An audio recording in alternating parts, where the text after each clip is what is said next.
In late 2025, the world woke up to alarming news. Russia announced that it would begin preparations for possible nuclear testing, the first such move in decades.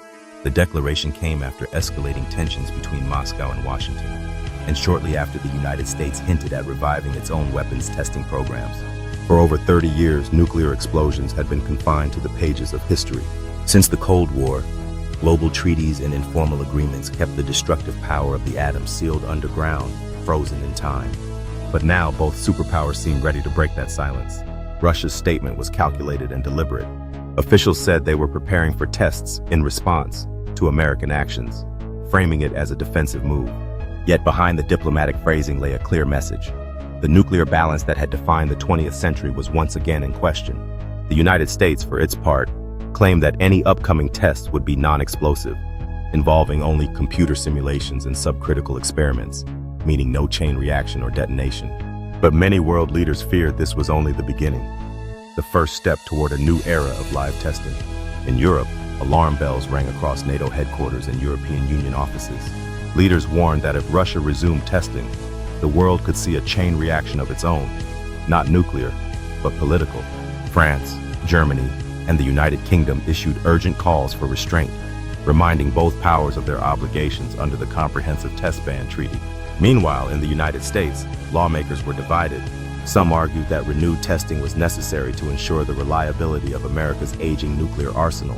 Others warned that breaking the moratorium could spark a dangerous arms race, pushing China, India, and even North Korea to conduct their own tests. Analysts now fear that if both Russia and the United States move forward, the world could witness the largest wave of nuclear testing in human history, not necessarily in the size of explosions, but in scope, frequency, and global impact. In the 1960s, the Soviet Union detonated the Tsar Bomba, a 50-megaton device, the most powerful explosion ever created by humans. That single blast shattered windows hundreds of miles away and sent shockwaves around the world.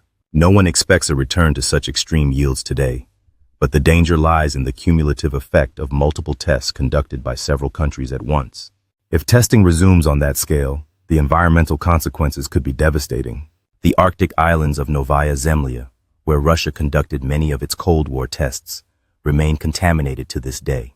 Radioactive materials are still present in ice and soil, slowly leaking into the sea. Similar scars exist in the deserts of Nevada, the islands of the Pacific, and the mountains of Kazakhstan. Each new detonation risks reopening those wounds. Even underground tests can vent radioactive gases into the atmosphere or contaminate groundwater for generations. Scientists warn that renewed testing could set back decades of environmental recovery and public health progress. Diplomatically, the return to nuclear testing could unravel the delicate framework of arms control that has kept the world from the brink. Treaties like the CTBT and New START depend on mutual trust and verification, two things that are now rapidly eroding. For Europe, the threat is not just military, but moral. The continent still remembers the Cold War standoffs, the drills, and the fear of nuclear annihilation.